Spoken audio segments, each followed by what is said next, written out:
Hello everyone. আজ দুপুরে লাঞ্চে ছিল গাজর, টমেটো, পেঁয়াজকলি, বিট তরকারি। আর এই তরকারিটা খুবই ভালো সমস্ত সবজি দিয়ে। আর শীতকালে তো বিট আর গাজর খাওয়া খুবই উপকারী। আর এতে ছিল ভাত, ঢাকাটা খুব গরম ছিল সেই জন্য খুলে দেখাতে পারলাম না। আর ছিল পাবদা মাছের ঝাল। তো পাবদা মাছের ঝাল খেতে, পাবদা মাছ খেতেই আমার খুবই ভালো লাগে। আর ঝালটাও খুবই টেস্টি হয়েছিল। আর তার সাথে ছিল দই, এখানে ডিম ছিল, তো এটাও নিয়েছিলাম ডিম, আর তার সাথে ছিল দই আর শসা।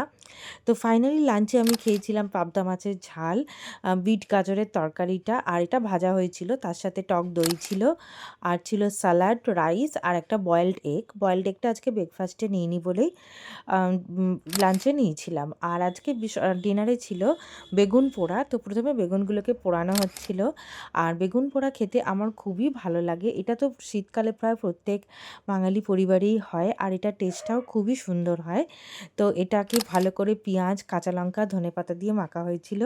রুটি, বেগুন পোড়া আর মিষ্টি ছিল, আর 1 গ্লাস দুধ দিয়ে দিনটা শেষ করেছিলাম।